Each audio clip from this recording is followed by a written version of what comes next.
Hello everyone and welcome to today's panel discussion on the future of residential property valuation. My name is Aaliyah Pollock and I work at RICS, also known as the Royal Institution of Chartered Surveyors. And for those of you who aren't aware, RICS sets standards for the built environment with our members working across everything from land and planning and development, construction, all the way to asset and facilities management. And this broad focus gives us a unique perspective on how the valuation process is evolving, especially with the increasing role of technology. In my role here at RICS, I focus on how AI, data and technology are reshaping the way that we approach the built and natural environments. And a big part of my work involves running the RICS Tech Partner Programme, where we produce thought leadership content with our tech partners, helping to bridge this gap between the surveying profession and tech innovators. Today, we'll be talking about how technology is changing residential property valuation, making it more accurate and efficient, as well as addressing some of the challenges like data quality and consistency, as well as adapting to fast changing markets. So without further ado, I'd like to introduce our panelists. So Sherry, do you want to start? Yes. Hi, I'm Sherry. I am CEO of the company Taurgo. We specialize in AI and virtual tours while doing the RICS valuations and home buyers report. We do other elements as well, but that's what we do predominantly now. Great stuff. Jason, do you want to go next? Yeah, sure. I'm Jason Ekaireb. I'm CEO of DomusView. We're a property intelligence business and we're focused on data and software analytics. Cool. Amrita? Hi, Amrita, Chandhok this side. I'm the associate partner of Reliant Surveyors, and we are into valuation of residential commercial properties. And we have a product called ValueNext, which is a valuation software and which helps us and assists us in getting the accurate valuations. We are based in UAE. Thank you very much. And finally, Dev. Hi everyone, myself Dave. I'm also from Reliant Surveyors. I'm taking as a head of digital at Reliant Surveyors. So we've been developing with multiple technologies out here. We are working into AI, we are into data science. We are developing most of the products into the valuation industry only. So some of our products are related to AVM models, automated valuation reports, data science, data study, API integrations of data portals for better and accurate valuations. So that is a pathway we are working on with. Great stuff, very interesting. Thanks to all of our panelists there for your introductions. So let's dive right in. So previously, residential property valuation was much more straightforward, mainly involving in-person site visits, physical paperwork, and a lot of manual processes. But in the last decade, things have changed a lot thanks to digital tools and automated valuation models and lots more data, really.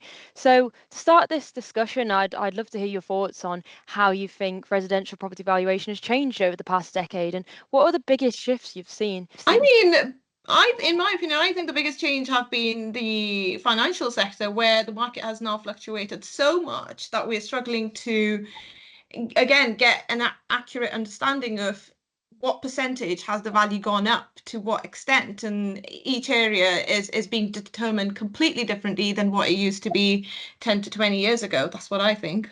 I agree with Sherry that the property, especially we are based in UAE, the market has boomed and it's still booming, and we are hopeful that it is going up.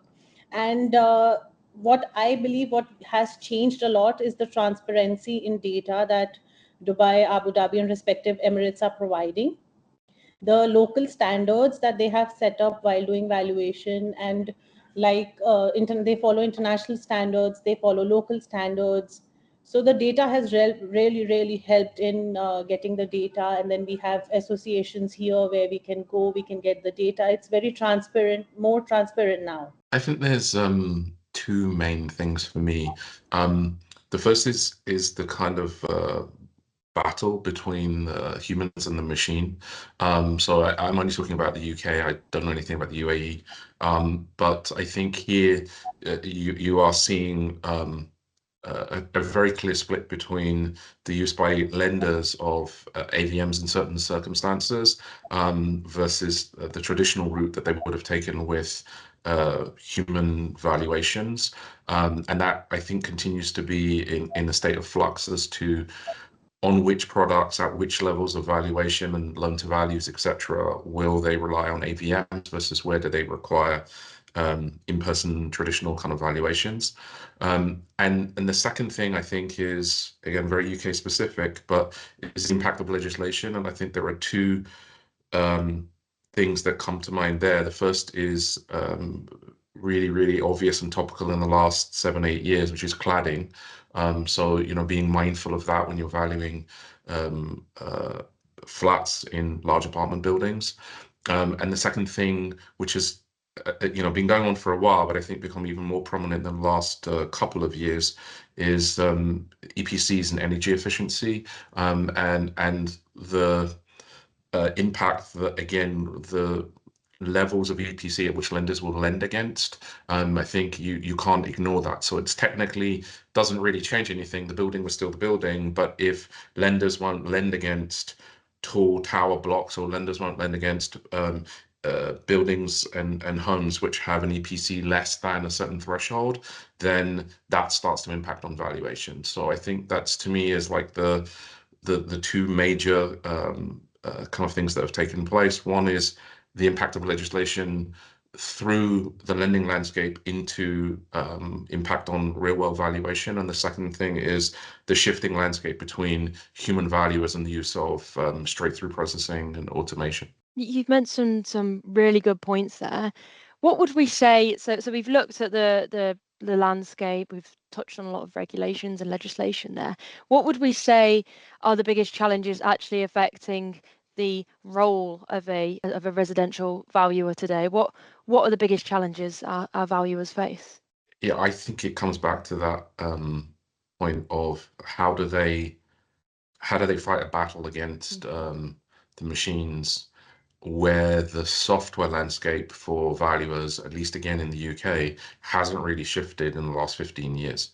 So, I think you'll find that 95% of valuers are still using the same one single piece of software to help them find the comparable evidence to use in their valuations.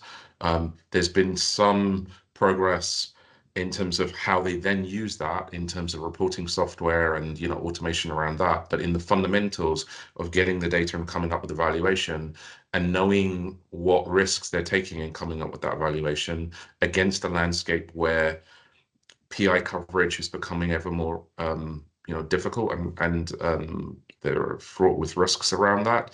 I think that's the big challenge for valuers, is that the technology landscape hasn't really moved on, but the world has moved on, and in a very narrow sense, that's what we're intending to change. That's very interesting. I'm curious to hear how that is in other parts of the world. Amrita and Dev, what thoughts have you got on this? Would you say that you're experiencing similar challenges, or is the uptake a lot better? As we talk about the previous decade and like the current generation of the valuation work that has been going on. So previously we were on to basically the paper-based inspections. The surveyor goes to the location, fill out all of the data into the paper or into like some other formats. But right now, current generation, we have been taking digital surveys. We are doing the project management with an ease. Like every of the the property inspection schedules or valuation projects management has been done like in a mannered way. We are organizing all of the stuff to our multiple admin dashboards where every of the project management, its details and all of the essential components that is required to complete evaluations is being done in a precise manner, in a decorate manner, with all of the data and the security compliances is being followed. So that is a major advantage when I talk about the survey part. The surveyors can visit up the locations with an ease, do the digital surveys. Right now, with the technology of augmented reality, we are also able to do the measurement part within ease, because previously there are some measurement components. If I talk about like tapes and measurement tools has been taken for property inspection basis, now augmented reality and majority of the features are onto our mobile phones only, where we can easily inspect the property sizings and all of the the instrument measuring that we've been required can be done digitally. After that, when it comes from the surveyor part to our valuers part, all of the data that has been taken by the surveyors at locations can easily be digitally transferred in a right manner. The correct form of the data has been forwarded without any corrections or mistakes, you can say. And as of the valuer part, the data is right now rolling as a king. There is a data when we talk about the comparable evidences. We are talking about multiple prospects we take while valuing any sort of the residential property can be easily done with the help of like error detections tools and like multimore. And the use of like Word and like basic softwares or manual data entry is like an old, if I say about for the decade part. But right now, the current models that our company is also falling on the beta version is digital surveys, digital valuing, and digital report generation that saves your time, that's reduce the error corrections and like errors that has been caused by our surveyors and multiple valuers when they are onto the manual scripting stage. So that is things that we have been taking follow at our workplace as well, and we're trying up to bring it to this industry as well. So that is like the all we faced from decade to yet, and it's like the future is going to be many more, as technology is a vast stage and it's been increasing day by day. And we have thinking of like when the data science is coming on to the future in 2026 or 2027, the valuation industry is going to be having a major impact after that. So that's my point of view on this. Yeah, so Amrita, you've touched on data transparency. So how has increased availability of data changed the valuation process both in the UK and in the UAE? Yeah, I'm not. I wish I could be as optimistic as the others on this panel, but I don't really see any quantum leaps forward in data. And I think some of the inherent challenges that have been there for forever, sadly still exist, and they can't be solved by the industry. They need to be solved at the government level. We've talked about before the issues of data integration and the problems that you have of taking data from one source and integrating it with data from another source, even the most basic of sources, at the address level, don't integrate perfectly. As a result, we as a property intelligence business have had to spend a huge amount of resource on the very most basic things of integrating, cleaning, that data to get it to match. And then that's before you get to the issues of the quality of the data and the errors in that data, and the fact that because a lot of this data that we're talking about is free, there doesn't seem to be the necessary or hoped for care in terms of checking that data before it's accepted into databases. So a simple example would be, just so we make it practical rather than abstract, if you look to the EPC database, it's a very valuable database. It has a lot of information, and it's obviously growing as we go through the course of time, and more EPCs are being done. But there are frequent errors in that EPC data, whether it's in things like the floor area, where you can just have a decimal placement in the wrong place, or just logical inconsistencies between EPCs done for properties in the same locality. And my favorite one is that if you have an apartment building with, let's just, for example, say 50 flats inside that building, that the building was built at one point in time. It wasn't built in a piecemeal way, but you could have 3 or 4 different construction dates in different EPCs for different flats within the building. So yeah, I'd love to be really optimistic, but I actually think I'm optimistic in the sense that I think that creates an opportunity for software businesses like us. But as things stand in the market, absent coming to a specialist kind of vendor that consolidates all of that data for you, cleanses it, and completes it, because there's lots of missing data as well. The data landscape is very challenging, I think, for valuers and others in the property industry in the UK. Yeah. Sounds like the UAE is a nirvana situation, but I don't operate there. Yes, thanks. I agree with your comments, Jason. And Rita, how does this compare to how data accessibility is in the UAE? In UAE, it's very transparent. So just to give you an example, suppose there is an apartment in X tower. So in the title deed, we have a title deed date, number, and the QR code. And there is an app where we can scan that QR code and all the information can come. Obviously, the client's information and the owner's information, personal data is not shared, but yes. And then there are data partners here also who have tied up with the Dubai Land Department. That's governed by the government here. So we can see that, okay, the transaction happened, say 2 years back, and it happened at an X amount. The same amount we can see in that portal also. How many times that particular unit has been sold? Is there any mortgage or not? What mortgage percentage still left? how many rental transactions have happened over the past, say, 2 years, 5 years, 3 years, if it's tenanted. So we get this transparent data, and I believe it has really helped, because there are some factors that we take into consideration while calculating the valuation of an apartment, like what is the view, what floor it is. So we can have a comparison. Okay, apartment, say, on the first floor will have a different price per square foot as compared to an apartment saying on 20th floor, or maybe higher. So that really helped us a lot when getting an accurate price per square foot, so that we can compare what are the general transactions and the listings happening from past 6 to 8 months maximum. And then we can give our analysis give our attribute rankings based on our subject property. So I believe the transparency here has really helped us a lot. Yeah, so now we're on that topic of data. Let's really drill down on it a bit further. So the importance of good data is something we all know, but it's not always easy to get. We've got issues like address matching, which we've just spoken about, inconsistent property data, and different systems not working well together. So I'm curious how do we tackle these data challenges, especially when it comes to integrating information from all of these different sources? What's working, and where do we still have a long way to go? So before we really drill down on it, I think it's important to explain to our audience and really put into perspective what we really mean by good quality data in residential property valuation. So Jason, do you have any thoughts on what good data would look like? Yeah, I mean, I think the notion of or the hypothesis of what good data is actually pretty simple. So it starts off with the fact it needs to be indexed. So you need some form of fundamental ID, so that when you're talking about that property, you're talking about it consistently across different data sources. And as we know, unfortunately, that doesn't exist in the UK.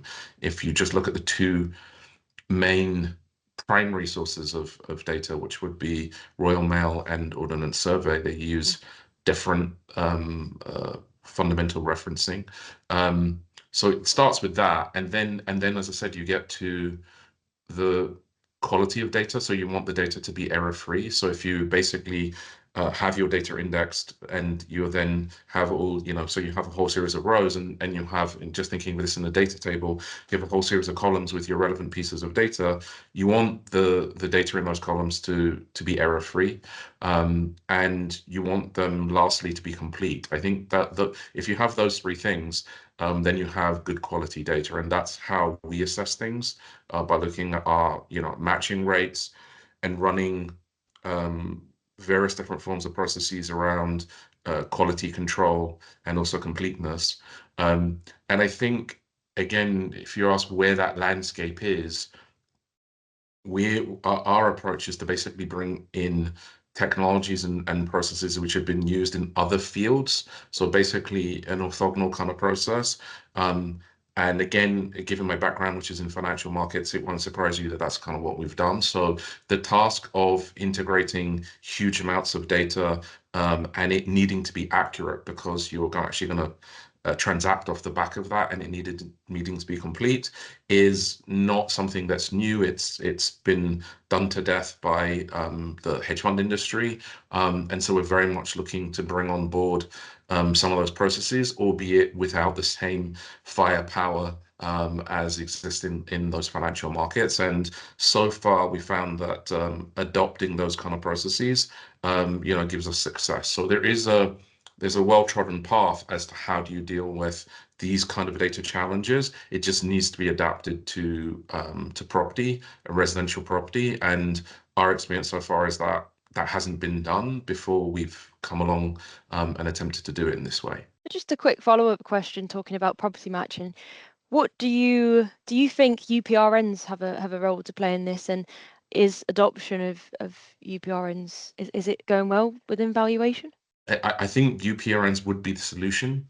But as I said, unfortunately, PAF don't use UPRNs, they use UDPRNs, and the process of matching through Ordnance Survey, sorry if I get too detailed, but you asked the question, it's not perfect. It's supposedly and hypothetically it should be perfect, but it isn't. But then you looked at all the other data sources that you have, and you don't have widespread UPRN adoption. So the most obvious would be land registry, and there isn't UPRN adoption there. And that's when you start to get into having to match address strings, and you find that those strings don't match, and where if you looked at it as a human, if you saw that your address string in one was flat A and then apartment buildings and whatever the street address was, and in the other database you had it as apartment buildings and then flat A, as a human you can instantly recognize that. But if you're trying to process this at scale through machines, they don't recognize that. So you have to start to build processes, things like fuzzy matching that basically allow the machines to think like a human and to recognize things. And even then you still end up with things that even if you brought it to a human, you can't understand. One database, and it's particularly true of flats, one database will say flats 1, 2, 3, 4, and the other database will say upper right flat, lower left flat, who knows. But what we're trying to do is get down to those cases that the human can't identify because they're relatively small percentage wise, and make sure that where a human could do it, the machines are doing it. Yeah, makes sense. And over in the UAE, are you experiencing any specific data challenges? Not really, but yeah, sometimes if the client has done some modifications, for instance, so the title deed which was registered earlier mentioned earlier built up area, might be the client has taken or has extended the balconies or has extended the garden, or not as per developer specification. So here they have to take a special NOC from the developer. So then in that case we cannot rely on the data. So in that case we have to rely on the new drawings that the client has provided, which is a developer along with a developer NOC, that okay, this has been built or this has been extended. And then we have to go back again, and then we have to do our data analysis, keeping our old transaction, old valuations in mind, and then we see how, then we compare it with similar or any upgraded or any extended villas to give you a better rate per square feet. Thanks. And moving on, I mean, we'll link back to a lot of these data points as they're continuous throughout a lot of these topics I want to speak about. But one other topic I wanted to mention was AI, and this couldn't be a tech panel without speaking about AI. One of the biggest AIs affecting property valuation today is a technology called computer vision, the ability for AI to derive insights from images and videos, as well as other technologies like natural language processing for report writing. But the one that I really wanted to speak about was computer vision, which is making huge waves in property condition assessments, for example. So we're starting to see tools that can scan photos to detect things like cracks or damp. But the real question is, how accurate is all of this? Can we really rely on it to detect defects, or is it more of a supportive tool for surveyors? And when it comes to things like property age estimation, how far are we from having this technology really work as well as a human assessor? So, Sherry, I know you've got some hands-on experience in this space. How effective would you say that computer vision is in identifying property defects like cracks, damp, mold? Yeah, at the moment, not that much. We're just in very, very early starting stages. It only understands the most basic things. Again, it will tell you a crack, but won't really be able to tell you the reason for the crack.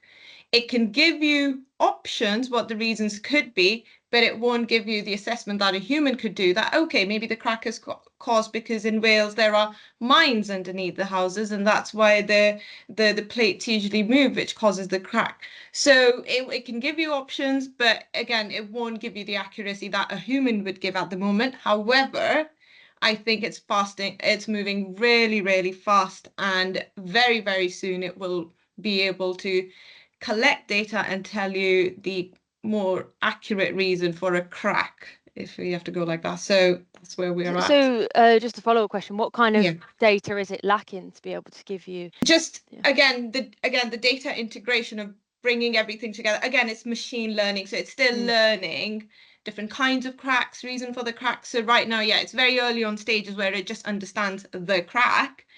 But again, I can't give you timescales, but very, very soon it will be able to tell you causation of the crack and how can it be repaired or the solutions for it, because that's what it's going to do then. So when we talk about the AI for like inspecting about these cracks and like multiple situations while valuing the property. So right now there are multiple models available into the market when we talk about the open source part thing, or right now, see, the large organizations who have been working on to these kind of technologies can easier adopt that. But the mid-size and small-size organizations have to adopt third-party tools to inspect these things out. So while right now there is, when we clicks on the pitch photographs and it detects out the particular crack of the properties, there is a technology used that is called DSP, that is digital signal processing. All of the photographs that we click out from our mobile phones or like multiple cameras is into bits form, 0 in 1.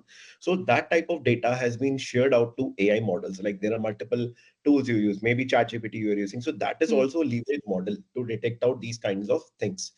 Because when these types of the images has been shared to the AI data cloud servers or their particular data algorithm memories, they are right now fully trained. As if I talk about the up to date 2025, there are multiple models who have been fully trained into these inspections models.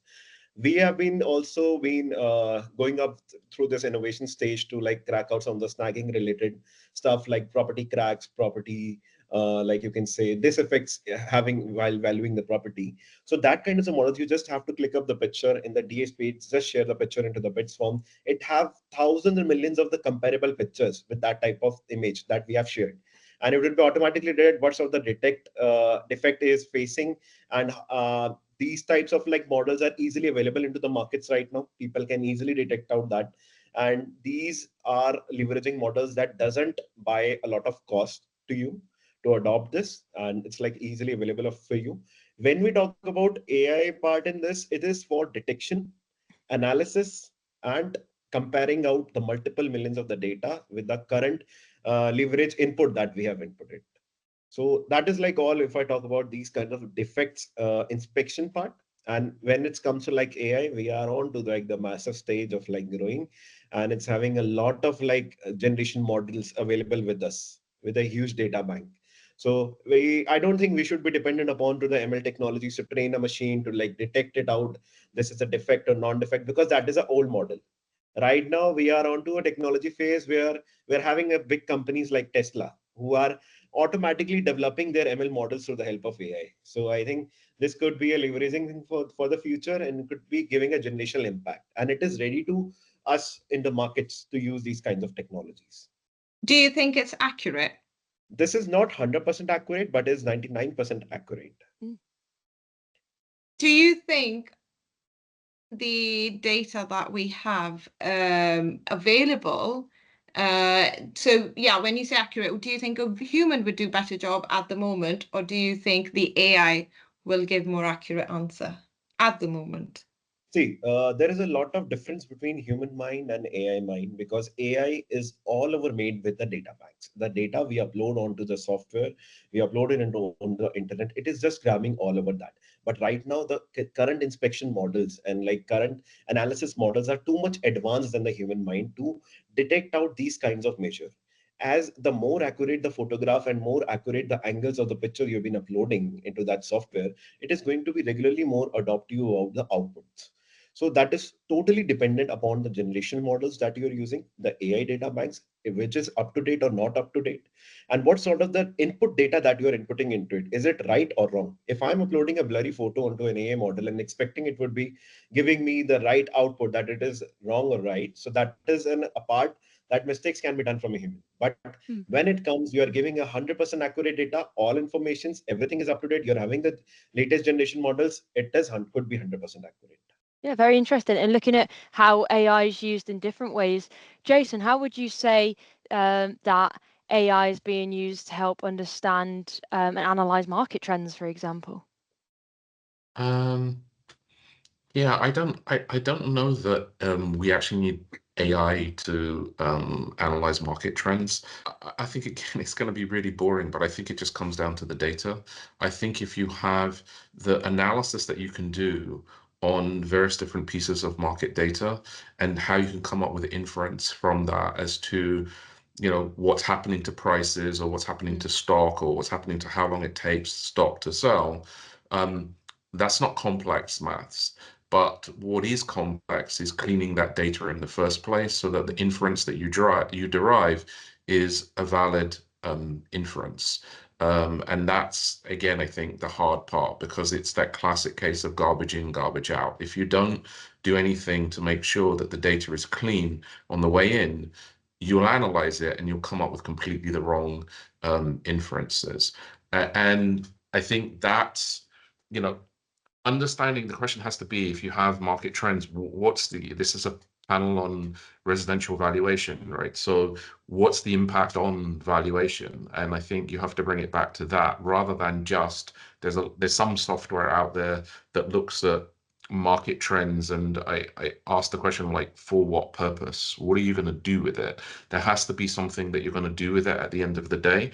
And so when we focus on these kind of things, we want to understand what's the potential impact on one of two things, broadly speaking: the valuation or the risk around the property, which largely translates, I think, to the risk the valuation might deviate from what you've calculated, and the risk of the liquidity that you might get at that valuation. And that's, I think, where you need to focus on your human choice of what measures you think really impact on those two things, because it's quite difficult to see that through the data, because there's just an awful lot of noise. If I just come back, if I may, on the conversation on compute vision, again, I think we're living in like very different worlds between the UK and the UAE in terms of data. And I think also, just because the housing stock is very different in the UAE. It's mainly been built in the last 5-10 years. It's all very, very new. And it's much more homogenous, as you say, like you've got large apartment buildings and then you have large estates of villas. We don't have that homogeneity in the UK, and it's much more challenging. Compute vision as technology can do pretty much whatever you want it to do. The hard part is in the training side of things. So you asked the question around aging a building, and we have built a proprietary model that we think is as good as, or as close as you can get to, as being as good as a human architect or surveyor would be in dating a building. But the challenge again there was, how did you get the training data in the first place, and how did you get that at a cost that was feasible so that you could run this across 30 million properties? Because we shouldn't ignore you can have data, Google Street View and mapping data is great, but it's expensive. And so part of what you have to do, at least for us, is think about, if what you're trying to do is complete a data set at scale, which is roughly 30 million properties in the UK, you couldn't pull down Street View for every single property. It just wouldn't. I don't think that's economic for any technology company or any other form of company. So you have to think about, how can you sample and then use inference and be smart about that. But the raw compute vision side of things is actually not that hard to do. It's just a function of, how do you get the right training data and how do you inject cost efficiency into that process. One thing I would like to add, when we talk about data, as Jason has said, the data is like expensive into the markets. The data that is up to date, that is classified, verified with the historical checks, and you can say the geospatial checks, it needs to be like in a verified form. It is expensive into the markets. When you talk about the UAE market as well, we have the availability of the data, but it is like a lot of expensive when it comes to grab on the analysis and like all historical impacts. That has been like a way. But I think in the future, when these banks is like data banks is being fully filled with all of the classified informations, one thing major advantage we can give, if the government allow us with some sort of like the micro data that could be open source by the government in some special effects to the organizations, that could be like very benefit for the valuers. Yeah, interesting. So moving on, one topic I did want to mention, which we've all referred back to, is getting that balance between technology and human judgment. So with all this technology, one of the biggest challenges I think that we face is finding that right balance between automated systems and human judgment. AVMs can give us a quick estimate, but they don't always capture all of the details. Where do you think we draw the line between what tech can handle and when a human needs to really step in? And how do we make sure that automated models, in whatever form they're being used for, aren't black boxes, that clients can understand how a value is actually determined? So how do we really prevent over-reliance on AI and automated technologies within valuation? I'm happy to take Yeah. that as a first part. I think, again, I think we shouldn't be thinking this as a binary. There's technology on one side and there's the human on the other. It's a spectrum, or at least that's how we like to think of it.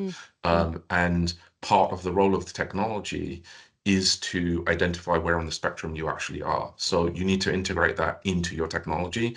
And good technology in this space, I think, is about taking away either the highly repetitive tasks or the things that the computational complexity is too much for a human because there's too many pieces of data, whilst then allowing the human to focus on the things that right now the computer can't do or maybe never will be able to do. And because it requires some element of judgment. And at least here in the UK, I think the difference between the fundamental and most important difference when it comes to an AVM and a human is actually the legal construct. So do you have professional indemnity insurance behind the valuation or not? And with that, I think comes that element of judgment of putting your PI on the line. So I can only speak to our technologies. Our technologies are very much focused on creating that spectrum of basically saying some things can be completely automated and we can tell you what they are, and we have a high degree of confidence in what the model has done, and others we want to escalate and require human judgment. And obviously the role of technology through the course of time is to keep pushing that up the spectrum. So more and more can be done reliably by the machine, and it pushes the role of the human to be ever more value add. I think that makes the role more interesting. It allows also I think for the valuer to deliver a better product to the client. So again, with my other hat on as a lender, that's something I would really be interested in. I think the classic kind of RICS report, which basically has a whole load of templated information there that occupies 90 to 95% of the report, and where as an end user, what I really want to get to is what's the valuation and what are the comps that justify that. It takes up way too small a part of the overall content of the report, and other things that we would like to see in there, such as what's taking place in the market hyper locally, not talking to us about what's taking place at the level of the UK economy, which is much, much easier to do. I think that's where technology can, really do the mundane things so that the valuer can really focus on the value add. And that's beneficial for them because you start to create more clear water between the human product and the machine product, which, as we said, is right now just a single number with a confidence level. But the human hasn't done enough, I think, to distinguish themselves. And that's what we're really focused on from a technology point of view, is not competing with the human, but enabling the human to be significantly better than just the machine on its own. Yeah, I totally agree with Jason.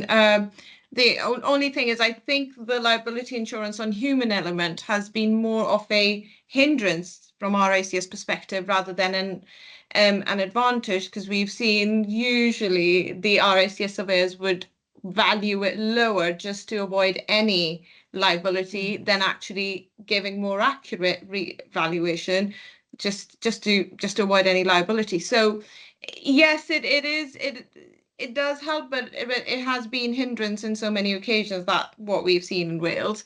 But I do agree that AI can take away all the mundane admin tasks from a risk surveyor, and they can actually focus on getting more accurate surveyor's report rather than spending time on writing the admin side of things and not actually focusing on what needs to be discussed and said and evaluated. Yeah, thanks. And Dev and Amrita, moving across to you, We've spoken there about the importance of handing over to the human valuer when needed. Just to put that into perspective for our audience, do you have any examples where AI would do really well at having full autonomy to replace those mundane tasks, and then also some examples where the human input is really important? Yeah, we have that. From the beginning, like I would like just to say that the technology is basically and human interference just have to maintain a particular balance, because both of them are important when it comes to like do any kind of the task. Technology basically gives a confidence to the human mind to like made out the decisions more confidently. So when we talk about our digital surveys and our digital valuation models, in our digital survey, there are multiple situations like when a human is visiting for an inspection to a particular property, he needs to input the particular latitude and longitude of that locations. So that can be more much precise if you're using a particular technology to answer out or like submit out all of that kind of information. So that is a very vital task. And there are multiple kind of like things like when I talk about the photographs of the property, taking it more accurately, because sometimes when a human is visiting to a property, he takes blur pictures or non-accurate pictures. So AI can restrict that and deny that to taking that to the digital portals, and they have to retake that pictures. So that is like another example I would like to say. Anotherly, when I talk about the valuer part, there is some cases where the valuer, when finalizing the report, makes some of the error mistakes into like points, numerical values, or alphabets, or any kind of spellings. So AI in the final inspection just analyze the whole report and take out all of the errors that has been done through a report. So these are some of the examples that I would say that technology can give us a more confidence and more boost level. And when we are like working on with both the things, the human aspects and the AI aspects. And when it's come to like survey or valuing, or it could be like the management part, the when a human is like managing out all of their projects and valuation projects in the terms of like which property should be onto the first priority list, which is very much time saving near to the surveyor for the inspection. So that kind of the data driven decisions can be easily taken care of. So this we would like to say like we have been like learning out all of the like the aspects that been going on in our beta phases with using all of these technologies in our daily task, and we have been working on to improving that and like giving out the best where we can have a good combination of AI and like human interference into our processes. Cool. So to wrap things up, let's just ask one question about the future. So we're seeing more real-time data coming into play, and IoT is an example of a technology that we haven't spoken about it that can be a game changer for valuation, with sensors feeding in live property condition updates directly into these models. So what do we all see as the next big step in valuation tech? Will we see fully automated valuations in the next 5 to 10 years, or is there still going to be a need for a human input? So, as I'm from the engineering background, we have been working with IoT technologies day by day. IoT is basically the using of the best sensors, the best cameras, and like best type of like the measurement kind of like the tools you can say for cloud computing when it comes on. We can in the future we can say when valuing the property, as we have previously talked about the AI through the crack detections and like all. While valuing that, there could be a multiple use cases of advanced sensors that could be like futurely integrated in our smaller mobile phones, or like multiple tools that could be come on. And that type of the sensors can be very much useful for us for collecting that data with 100% accuracy, computing that data onto the cloud, and using that with our algorithms or like dashboards that we use for the AVM models. So that could be a majorly game changer, if I must say. Secondly, when it comes to like the cameras part, like we are every like inspection we do of the like the multiple properties, it comes for like the measurement and all. There is the augmented reality and the uses of these sensors when can be combined, can be like the most advanced tech for like the inspection part. And there is this is just a little micro thinking that would be having, but right now onto the markets there are like ultra like high proficiency sensors available, and high tools will be going to be available that will be advancing the IoT aspects. So that would be other things. Now, Jason, over to you. Yeah, I'm not going to talk about IoT. For us, I think that would just be that's going to really require come from the building industry, to some extent the insurance industry, and imposing policy conditions, and we would simply be consumers of the resultant data. So as Dev said, I think we'd love to play with that data, and it would tell us a lot. Things like whether you had good water pressure and whether there was risk of leaks and all these kind of various different things that, again, I think are more UK issues, because if you're dealing with much in your stock in the UAE, I guess you don't tend to have those kind of things. But I think we can't have a discussion about technology and AI without talking about large language models currently. And so for us, that's really one of the key focuses going forward. And I think if we're going to be forward thinking as a valuation industry, and we're just technology providers into that industry, but I think you should really say that the ultimate would be that as a valuation firm, you could basically have a bot that represented the company that could give real-time answers to your clients, and do that in a completely interactive way, in a way that the human just isn't going to be able to, because of the cost of their time. And that the human would sit behind that and very much be involved in the way that that model was learning how the responses it was going to give. So let's just hypothesize that within a valuation firm with several hundred valuers, there are senior valuers who are like the one or to five top valuers who, in an ideal world, you'd want on every single valuation. I think what large language models will allow us to do is essentially leverage them and bring that level of quality to every single client, not just in a static PDF report, but which might be required for legal reasons and various different other things. There may always have to be that milestone that a report gets produced and a name and PI covers attached to it. But I think you could think of, again, think expansively beyond just this is the product that we have today. I think large language models provide an opportunity for valuers to think about delivering a completely different, higher value add, new revenue stream to their clients by basically creating something that's interactive, where their clients can have that kind of dialogue. It's happening in other industries, and I think the only thing that, again, I'm going to sound like a broken record here, that kind of somewhat stops this right now is the data. But once we fix the data challenge, we're already seeing some really good results from using large language models to answer various different questions around property. So I don't think there's an issue in parameterizing those models. I think if we have high quality data, we'll be able to create a kind of virtual valuer that could be, I think, again, not a replacement to the human, but a tremendous augmentation to the human. So that might be very good point. That might be like space age kind of thinking, but that's kind of how we're thinking about things. Well, you've mentioned all of that, but what impact is that really having on the role of a surveyor? How is that impacting the future workforce? What do you think that? I mean, you mentioned there about it will almost like replicate the top quality valuers, but what about the ones that aren't? How do you envision it affecting roles? That's a tricky one, and I think it comes down to reskilling, and, as I said, redefining what the profession actually is and what products it can deliver. So it's kind of delivered the same product for a long time now, which is a Red Book report, and some other ancillary services.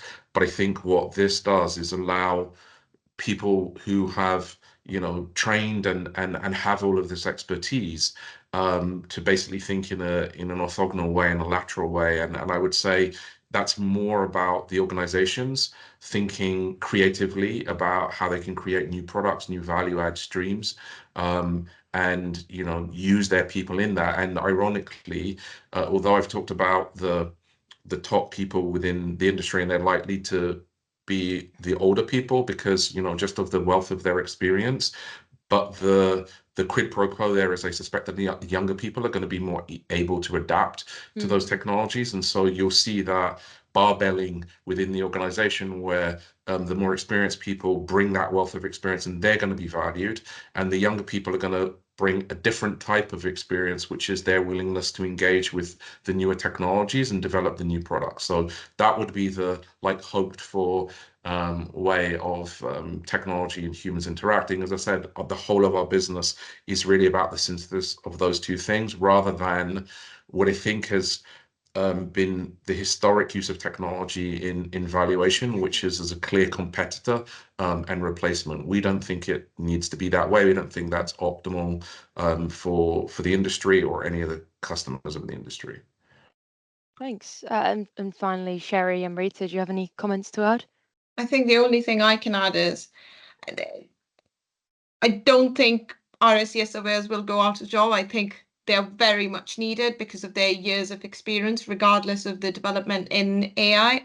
I think AI will go more, or the AI valuations will diverge more towards valuing a property, figuring out commute time from the house, or the proximity to amenities, or the sustainable features, or again, proximity to work, schools, and public transport. Whereas a surveyor will go in and actually discuss the challenges and the structural value of the property. So I think they both can work hand in hand, but I don't think humans will go out of job, or shouldn't go out of job at least. Thanks. That's true what Sherlyn said. I strongly believe that even if AI takes over, but yes, the human time, the efficiency, the accuracy will increase for sure. Like you said, measuring the distance, which is the nearest school, community mall, bus station, metro station, etc. But yes, the turnaround time will decrease a lot. The admin task and the accuracy, like they've added earlier, in clicking the photos, the angles, the measurements, then yes, the surveyor can send us all the information to the valuer or the admin team who's sitting in back in office, so that there is an hour or so that has been decreased. So just to give you an example, earlier our turnaround time for residential reports still now has been cut down to good 2.5 hours. So I believe the turnaround time, the fastest delivery, the accurate delivery. So human touch or the human inputs are very important, and I think they'll be there even if the AI pops up like down the line now, even after 10 years, unless we put in the data, the surveyor clicks the photo, the surveyors go and see actually physically what's happening, what sort of walls, the cladding, the furnitures, the flooring, ceiling, etc. is being there, unless and they have to put it manually. So I believe humans will not be replaced for sure, but yes, the turnaround time and the efficiency will definitely increase. Thank you very much. So to wrap things up, thank you to all of our panelists for your insights today. It's been a fascinating discussion on how technology is reshaping this space, from data and AI to the balance with human expertise. But what stands out is that while tech is driving this change, the human touch remains key to ensuring accuracy and transparency. So thanks again to everyone listening and to our panelists. And I'm sure we'll see even more exciting developments in the space in the future. So yeah, thanks to our panelists, and I look forward to speaking about this in the future. Thank you. Thank you.